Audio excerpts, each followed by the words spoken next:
Ay, qué cosa.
Doctor, disculpe, ¿no desea que yo comparta la pantalla y usted puede ir hablando a través de su celular?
Ahora sí, ¿me ves? Sí, doctor, ya lo podemos observar.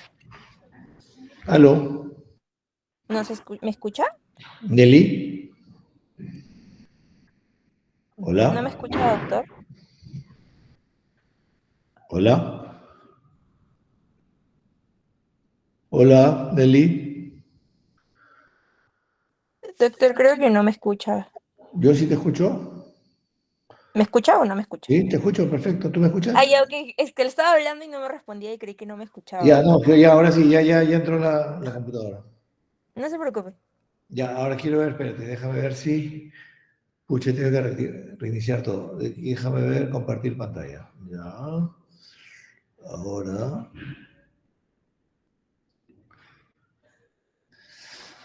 ¿Ves mi pantalla ahí, esto? No.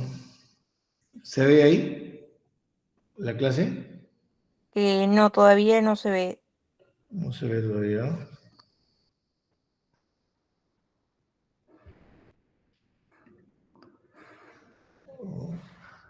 Ahí no la tienes.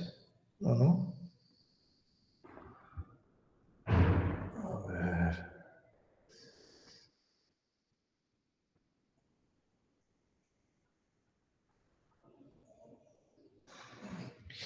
Qué pesadito es esto, ¿ah?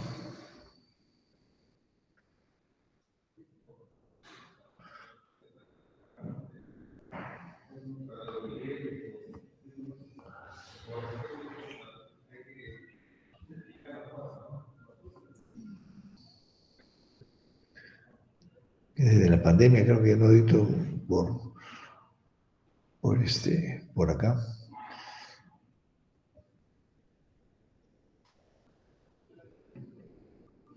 A ver, ahí se llega a ver. No, doctor. O sea, tiene que hacer clic en compartir pantalla y en Claro, la he página, hecho clic en compartir pantalla. y le hizo clic en la página que quiere compartir. Claro, lo que estoy buscando. A ver, otra vez. Cancelar. ¿Dónde estamos?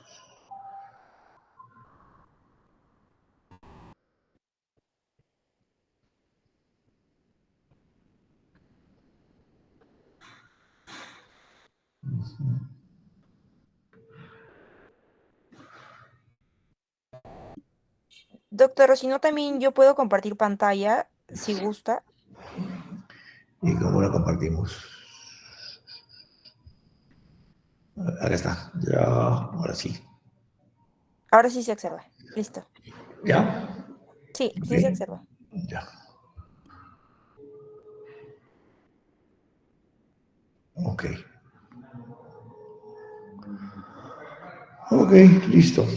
¿Ya se ve completa? ¿O se ve media? No sé, se ve bien, doctor.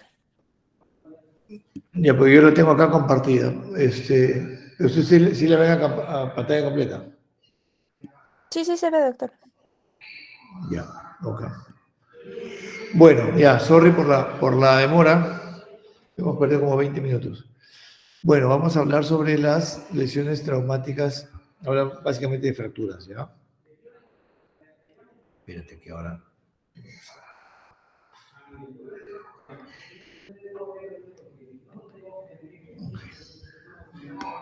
Y ahora, y ahora no se mueven las diapositivas. Todavía lo quiero matar.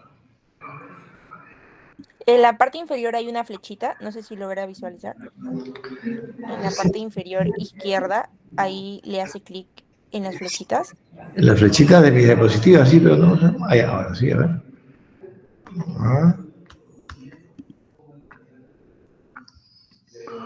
ah, O si no, con las mismas flechas del teclado, con eso también se puede cambiar. sí, claro, en esas estoy, pero no sé por qué. Está tan. Qué pesadito está esto. Ay, Dios.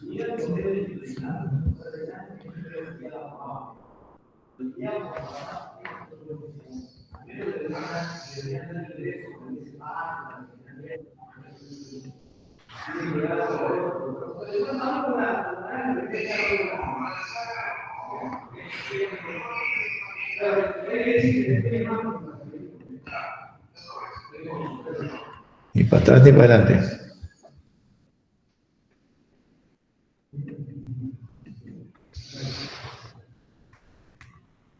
No se mueve ni para atrás ni para adelante.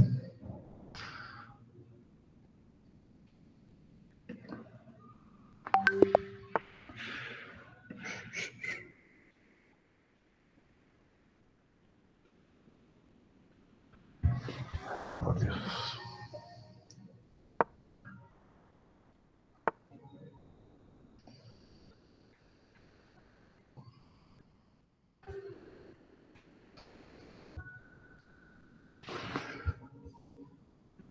Nada, no se mueve.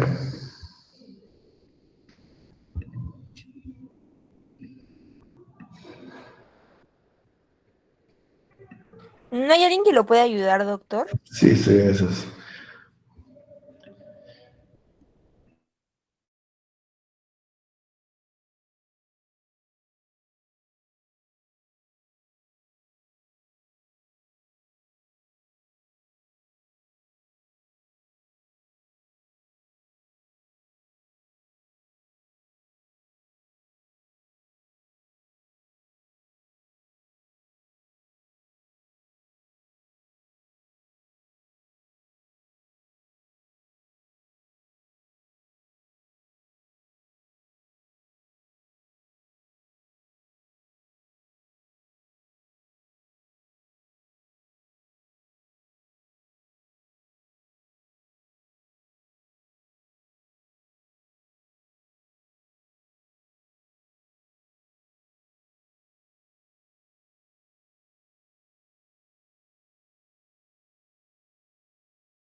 ¿Ahí ven?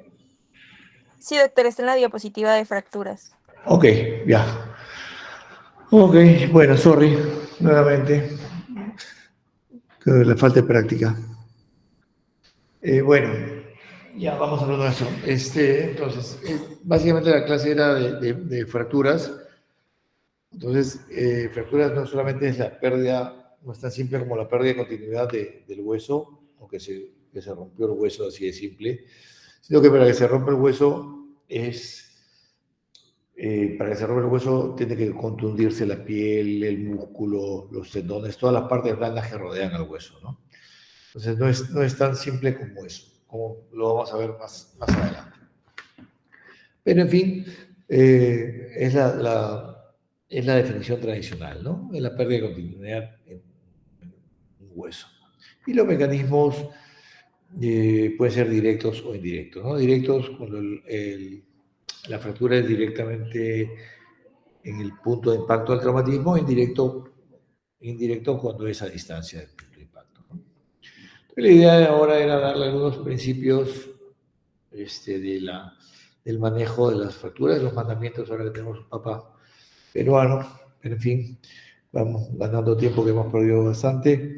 Un repaso sobre la estructura del hueso, tenemos hueso cortical y hueso esponjoso, ¿no? El cortical es el hueso duro y el hueso esponjoso o trabecular es el que está pues dentro de nuestra medular, ¿no?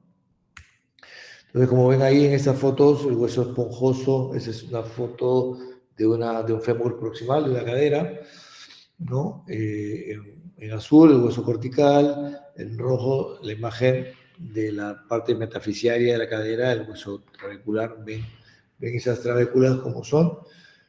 Y en esta otra foto ya ven cómo las trabéculas se hacen más grandes, por eso es que este es el hueso osteoporótico y se fractura pues, con mayor frecuencia, ¿no? Con mayor facilidad. El hueso cortical está formado por los ostiones o sistemas de Havers, que ustedes conocen, que están en constante remodelación, ¿no? Ese es hablando del hueso duro, el hueso cortical, ¿no? Este está formado por los ostiones por los osteoblastos y osteoclastos que están en permanente recambio o remodelación, ¿no? Normalmente una fractura tiende a curar espontáneamente. Si nosotros no le hacemos nada, el hueso va a soldar solito. ¿Okay? La idea es que nosotros el hueso tenga algo de contacto para que pueda empezar a consolidar y que tenga algo de movimiento, ¿no? Un movimiento controlado como lo vamos a ver luego.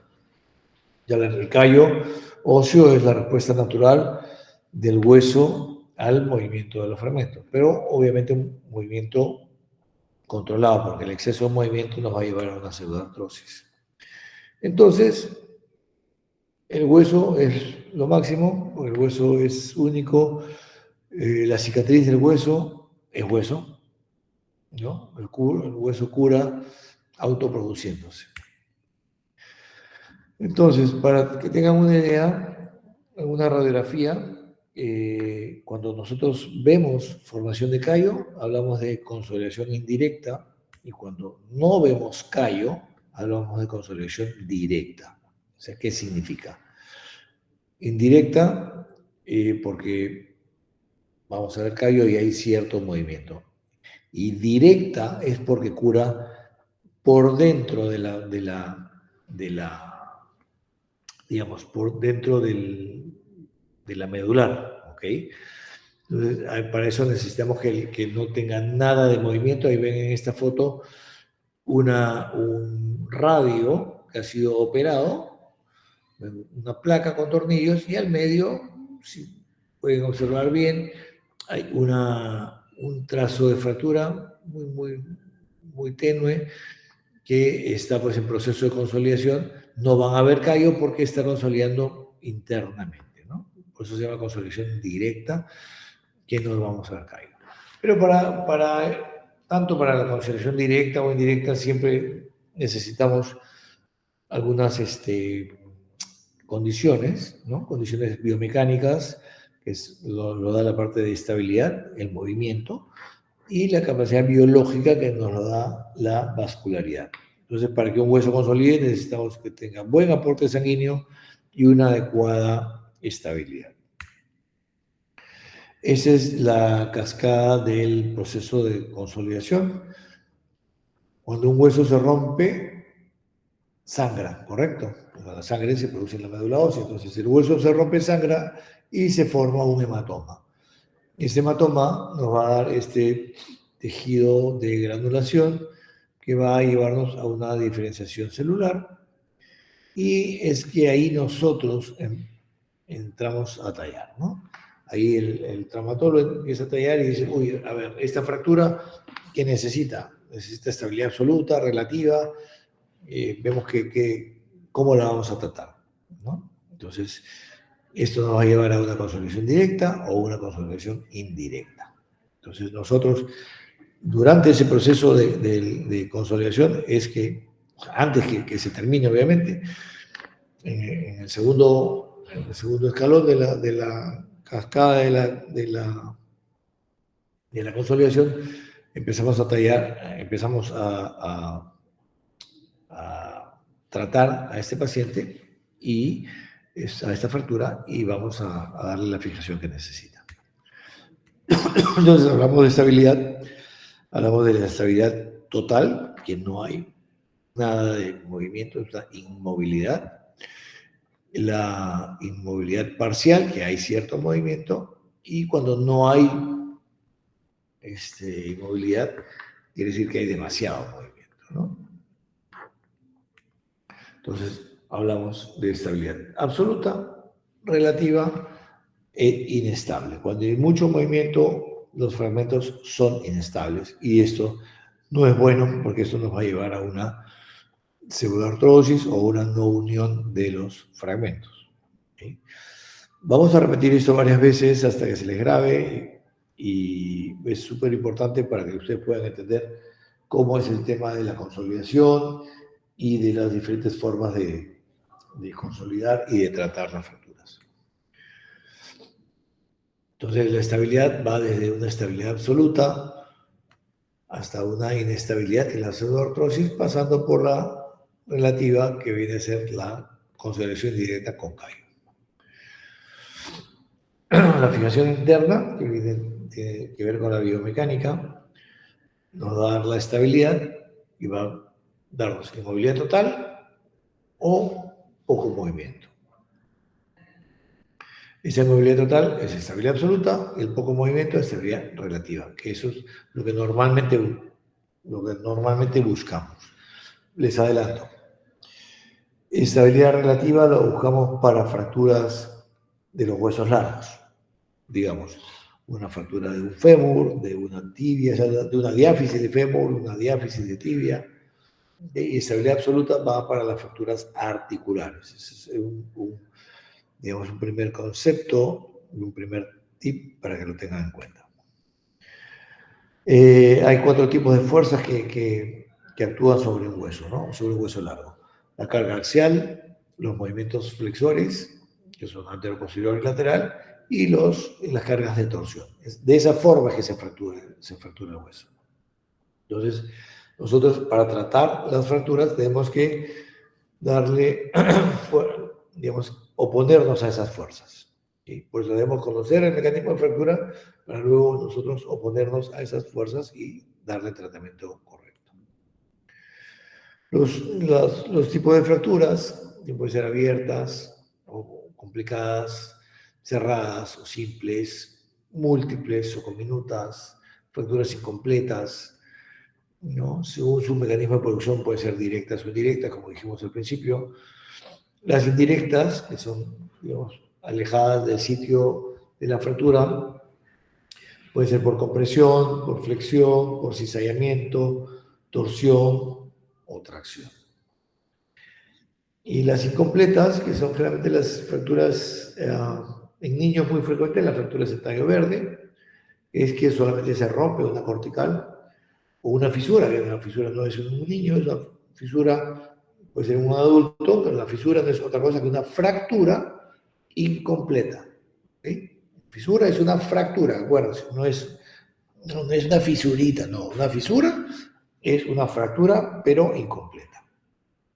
El torus también es una fractura diferente, es una fractura que se da justamente en niños porque tienen un hueso más plástico, es como una fractura en un rodete, que es como un aplastamiento y el hueso forma como un halo alrededor de la diáfisis, como una compresión.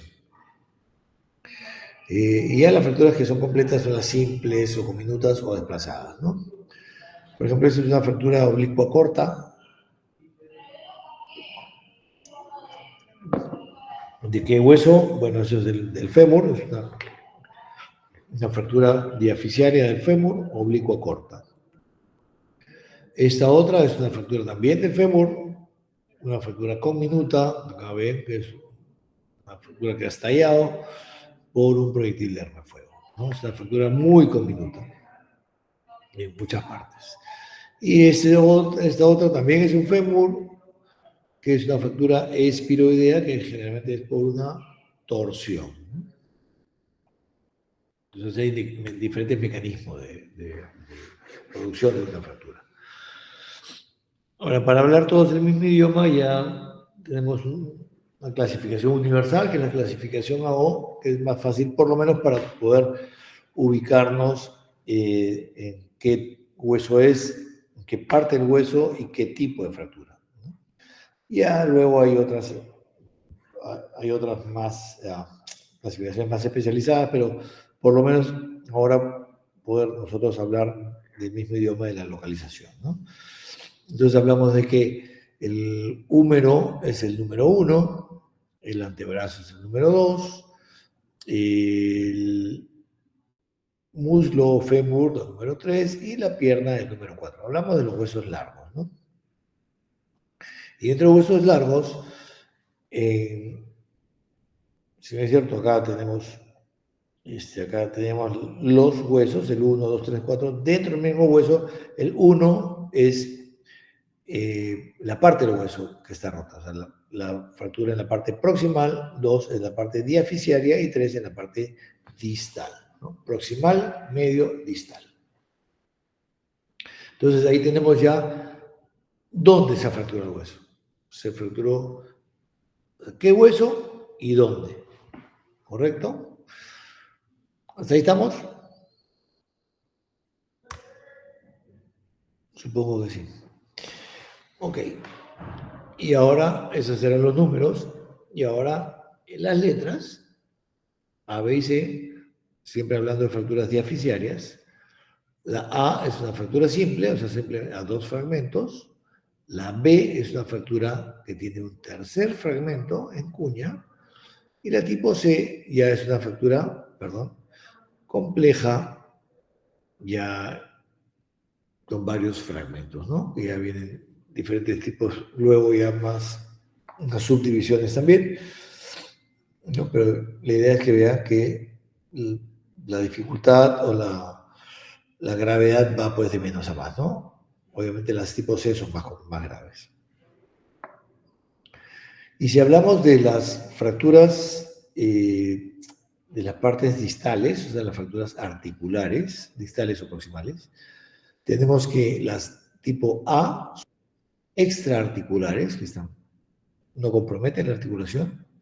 Las tipo B, ven acá, comprometen un fragmento de la articulación, el otro está unido al resto de la diáfisis.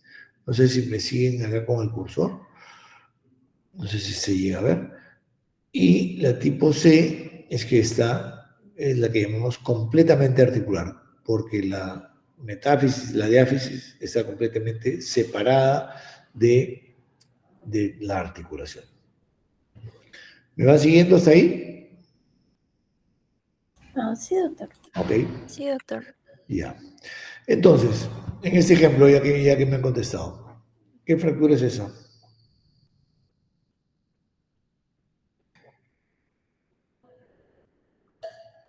¿Algún voluntario o voluntaria? Esta es una fractura de diáfisis, doctor. Ya, diáfisis de, Diáfisis de fémur. ok, ¿qué número tiene? 3. Ok, 3, 2 diafisiaria. 2 diafisiaria. A, B o C. A. A porque es simple, ¿correcto? ¿Ok? Pero alguien me podría decir también que es una B, porque hay un tercer fragmento. Ahí está la trampita. Lo que pasa es que también, como toda clasificación, depende del ojo del observador, ¿no? Me pueden decir que sí, unos podrían decir que es tipo B porque está el tercer fragmento acá, pero no es un tercer fragmento libre, está acá unido al hueso todavía. Quizá a la hora que lo opere y le ponga el clavo, ese fragmento salga volando y se convierte en una B. Pero ahorita este observador lo ha visto como A. ¿Ok? Bueno, entonces para hablar de fracturas, como les decía, no solamente es hablar del hueso roto, sino que también se lesionan las partes blandas. Entonces, para hablar de partes blandas, hablamos de la clasificación de Scherne, que nos clasifica el daño en partes blandas, ¿no? Un grado 0, que no hay una lesión de partes blandas, que significa que es una fractura de muy baja intensidad, ¿no?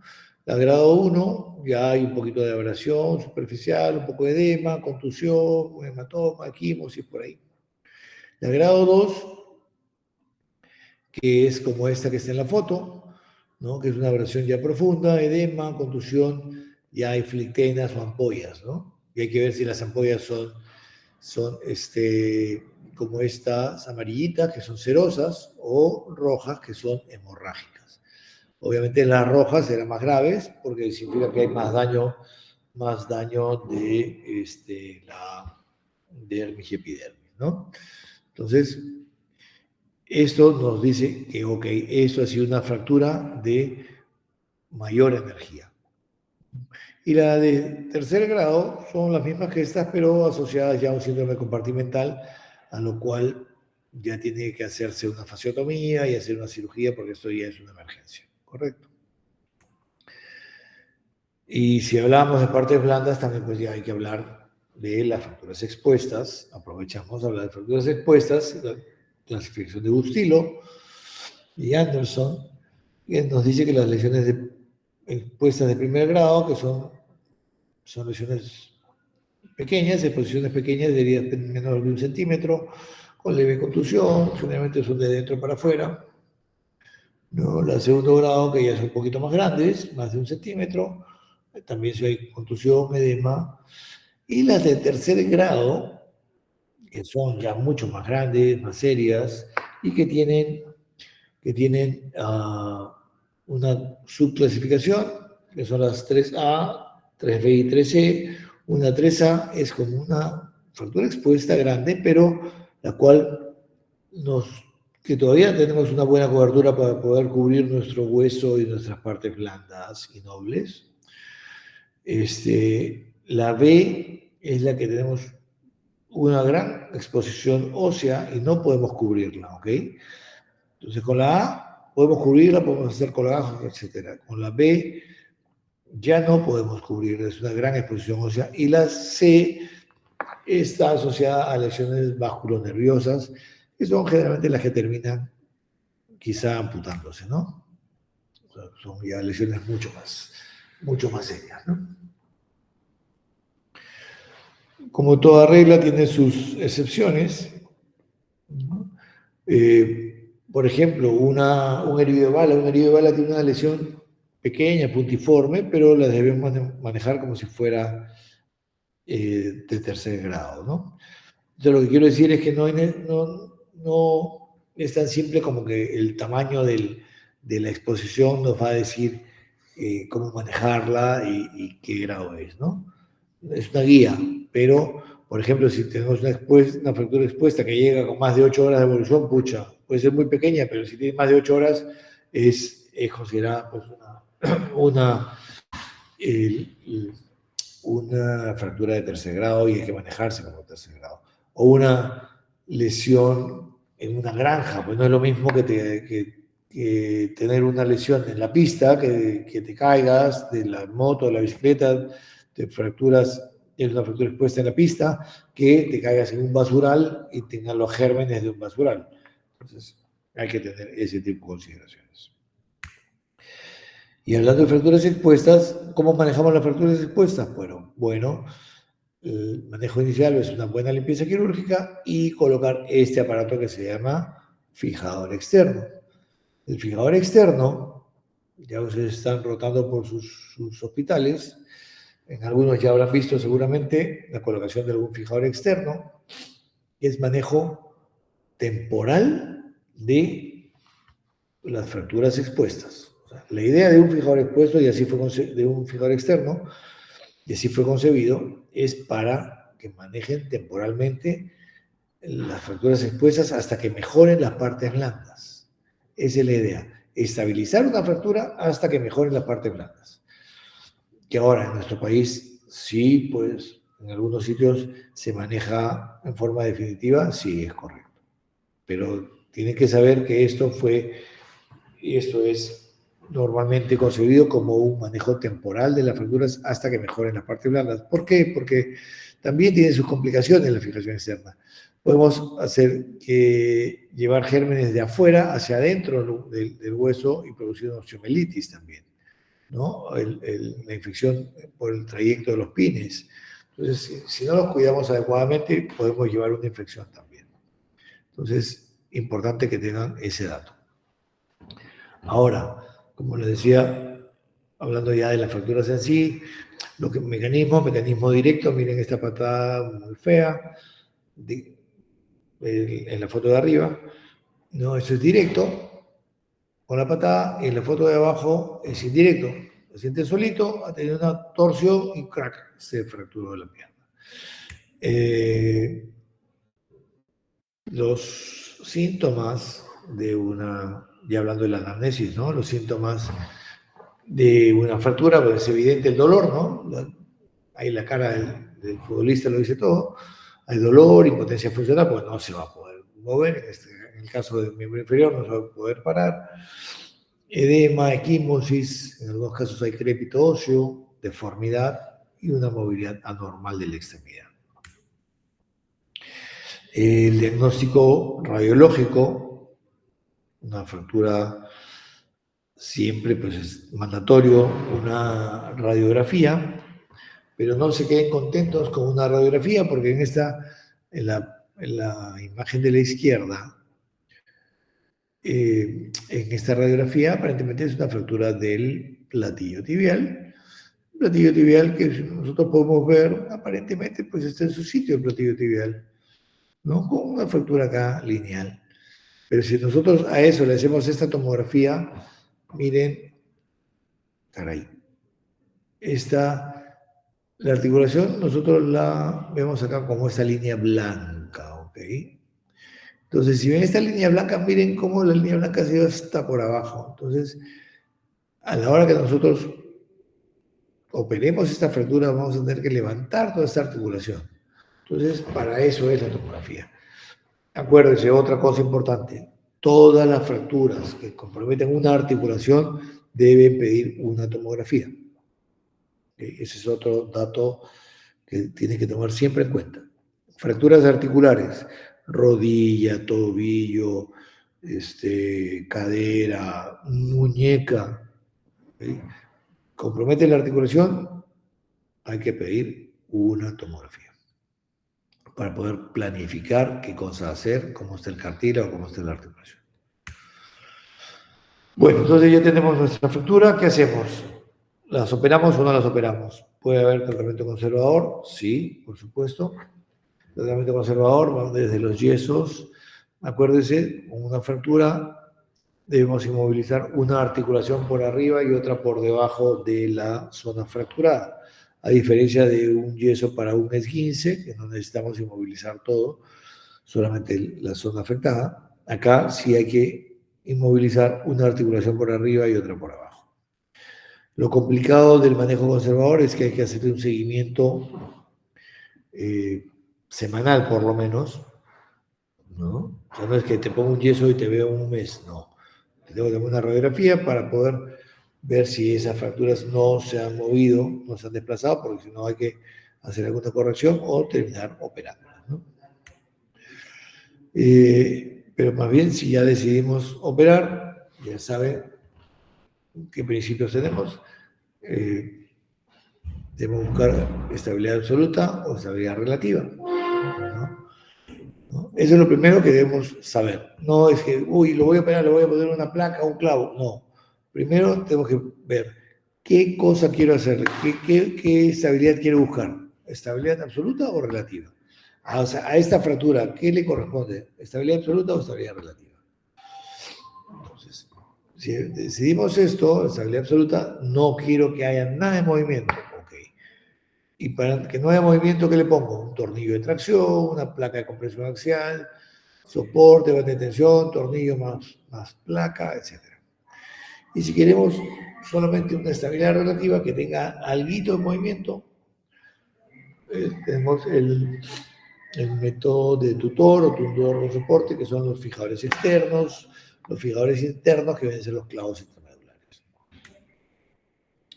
El principio tutor no es otra cosa que un clavo, por ejemplo, esa es una fractura de fémur para variar. Desde ese fémur hacemos la reducción, lo operamos y le ponemos un clavo. Es un clavo que entra por la fosita piriforme, va por todo el canal femoral y al paciente lo ponemos a caminar rápido con sus muletas, apoyo parcial, y como van a ver en la flecha, empieza a producirse callo. O sea, ahí estamos estimulando para la producción de callo porque hay cierto movimiento. Y de hecho, o sea, el apoyar va a hacer que haya ligero movimiento, porque no es una estabilidad absoluta, no estamos fijando totalmente. Le estamos permitiendo que haya algo de movimiento y eso va a producir callo. En cambio, si nosotros queremos una compresión, que es que no haya movimientos en el sitio de fractura, ¿no? Esas superficies no se van a desplazar si le aplicamos carga. Ese es un platillo tibial, es una metáfisis tibial. En rojo está la fractura y le estamos poniendo un tornillo de compresión. Ajustamos el tornillo y se cierra la fractura. Miren las flechas, miren cómo se cerró el gráfico. y si le aplicamos carga, ahí no debe moverse. Claro que ahí un tornillo es insuficiente, ahí va a haber seguramente, debería poner más tornillos o tornillo más placa, ¿no? Pero ese es el principio, ¿no? Darle estabilidad absoluta. Pero como les decía, siempre necesitamos de requisitos biológicos que implica pues que tenga un buen aporte vascular. Para manejar las fracturas, entonces, tenemos que tener varias estrategias y tenemos que entender cómo es nuestra fractura, cómo están nuestras partes blandas y qué tipo de paciente tenemos, ¿no? Si hablamos de la fractura, cómo es el trazo, si es simple, si es complejo, en qué parte está, si es en la diáfisis, si es articular, ¿ok? ¿No? Si es en la diáfisis, lo que queremos es recuperar el eje, la longitud y la rotación. Y eso lo hacemos solamente con una reducción indirecta. Jalar, traccionar, alinear, etc. No tenemos que abrir el foco de fractura, ¿no? Y vamos a buscar una estabilidad relativa con un principio tutor. Después un fémur, que es el ejemplo más simple, que ya lo hemos visto, que le ponemos un clavo y bestial, ¿no? En cambio, si la fractura es en otra parte, es en la parte articular, ahí sí tendremos que hacer una reducción anatómica para que queden los fragmentos perfectamente bien anatómicos, porque la articulación tiene que quedar perfecta. Entonces, ahí se llama reducción anatómica y reducción directa, digamos, mirándola, ¿ok? Buscando una estabilidad absoluta y con una compresión interfragmentaria. Ver cómo son nuestros trazos de fractura. Ahí estabilidad absoluta en la parte articular y estabilidad relativa en la metáfisis. O sea, podemos combinar ahí los dos principios, ¿no? En un mismo hueso, digamos. Reducción anatómica, reducción del eje, directa, indirecta. ¿Okay? Ver cómo están nuestras partes blandas, porque eso también, las partes blandas nos van a decir cuándo operar. No se trata de operar al toque, ¿no? Muchas veces hay que saber esperar el mejor momento para operar, ¿no? Si es que hay ampollas, síndromes compartimentales, son fracturas expuestas, ¿no? En algunas fracturas cerradas podemos encontrar síndromes compartimentales, ¿no? Como que empieza a hincharse la pierna, es una fractura cerrada, pero es un síndrome compartimental que muchas veces hay que hacer una fasciotomía. Miren esas puntas, como hacen que digamos, tenga que hacerse esa fasciotomía. Y al hacerse la fasciotomía ya le ponemos una fijación externa para estabilizar la fractura. Porque si no le hacemos una estabilización temporal, aumenta las posibilidades de infección también y de complicaciones. Las fracturas expuestas, por ejemplo, ahí, en este tipo de fracturas, que ya obviamente es una fractura tipo 3C, con daño vascular, ahí tendremos que cuestionarnos si vale la pena fijar o directamente amputar, ¿no? Esa es otra fractura expuesta también. Miren la cominución que tiene y la exposición que tiene ahí. Es una fractura expuesta a nivel de la rodilla. Obviamente eso no lo vamos a amputar. Otro concepto importante es la reparación inicial transitoria o una reparación definitiva tardía. O sea, ¿qué quiere decir? Vamos a hablar de lo que es el control del daño ortopédico. ¿Okay? Ustedes seguramente en cirugía han escuchado hablar de lo que es el control de daños. Nosotros hablamos del control del daño ortopédico. ¿Qué es esto? Por ejemplo, en un trauma aislado, este paciente es un señor mayor que está con su bicicleta y se cae. Entonces viene con esta fractura de fémur y otro voluntario.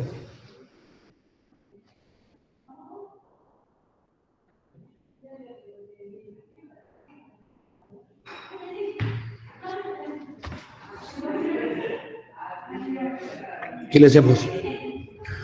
Fijador, le ponemos una tracción, un clavo.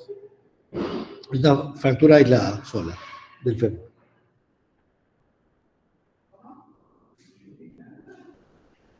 Hola.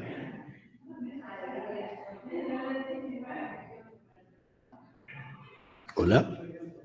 ¿Hay alguien ahí?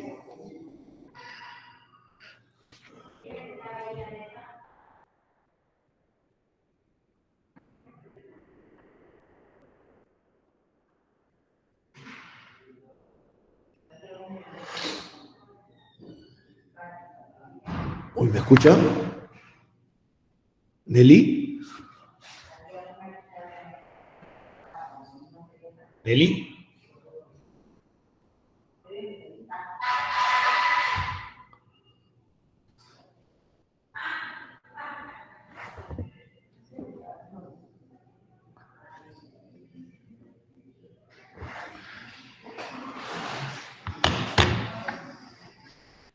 ¿Hola?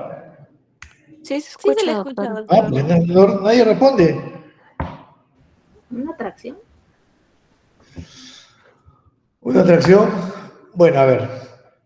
Ya no están muy participativos, difícil hacerlo por acá. Una atracción igual es un manejo temporal hasta poder operar al paciente. El fijador externo lo mismo, pero que lo mismo es una fijación temporal para hasta esperar a que mejore y poder operarlo y ponerle realmente su clavo entornodular, que es lo que le corresponde, ¿no? Pero como decía, es un paciente mayor con una sola fractura y no deberíamos tener problema en ponerle un clavo. Yo me refería, la idea era comparar eso, ¿no? De un paciente con una sola fractura a un paciente politraumatizado que tiene una lesión de alta energía y que tiene varias fracturas. Entonces, también tiene una fractura de fémur, pero tenía además otras fracturas. Entonces, ahí viene lo que llamamos el control del daño ortopédico.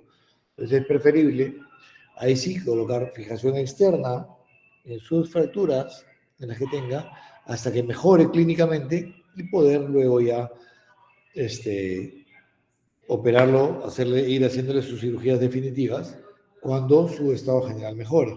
Porque un politraumatizado va a tener un problema mucho más serio, un distrés respiratorio, que lo va a tener varios días complicado y vamos a tener un periodo de ventana en el cual recién vamos a poder operarlo, ¿no?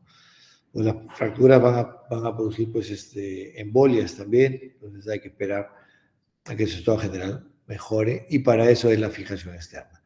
Y a eso le llamamos el control del daño ortopédico. Ese es un casito ya para terminar.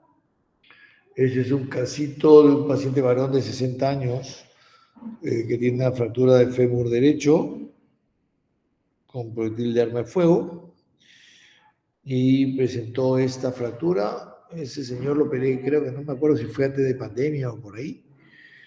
Y me llevó a la clínica San Borja con una fractura por arma de fuego.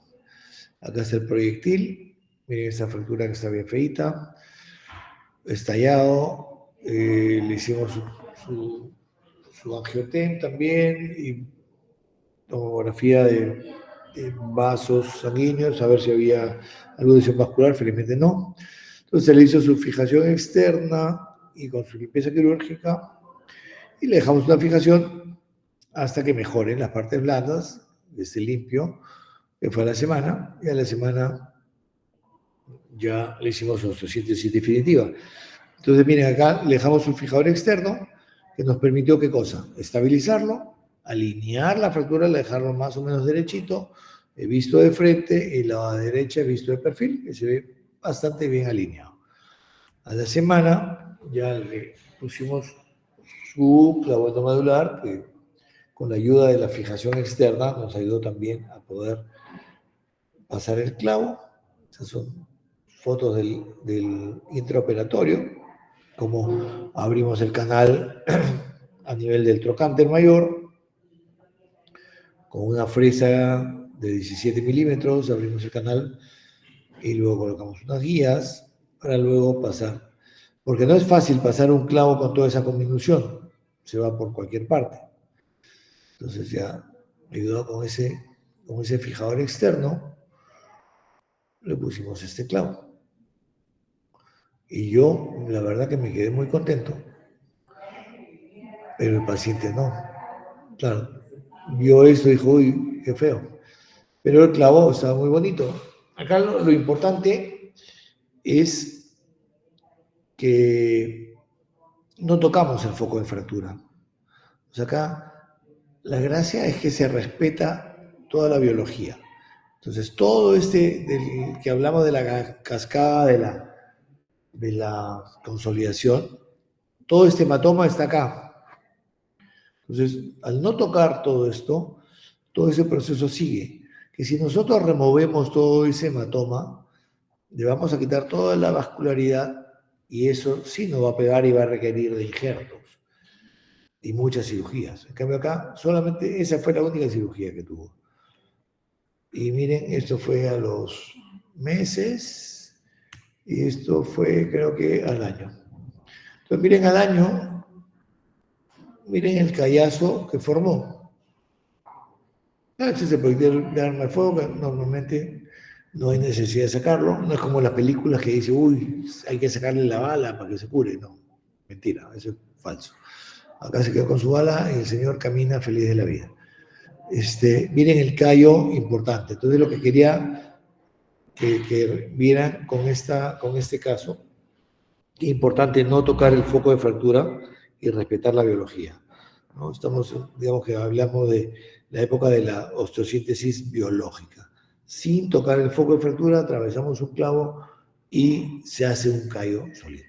Al principio lo vemos feito, pero uno no camina con sus radiografías en la mano. Entonces, y el resultado es muy bueno, súper funcional. Muy bien. ¿Preguntas?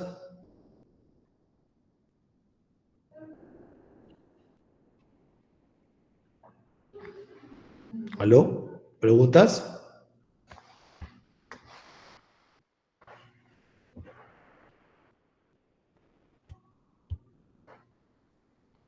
¿Hola? Todo claro, doctor. Todo claro, doctor. Qué bueno. Y ya. Entonces tenía acá un caso, pero ya muy difícil poder hacerlo de acá. Ya pues, ok chicos, sorry por la demora, por la complicación de la presentación, pero ya estamos. Ok. ¿Cuántos han venido? 52. ¿Cuántos son, ah? Somos 63, doctor. Ah, bueno, más o menos ha habido quórum. Ok. Ok. ¿Alguna pregunta? No. ¿Todo bien? Listo. Chao, chao. Muchas gracias, doctor. Hasta Gracias, luego. doctor. Tenga buen día. A ver.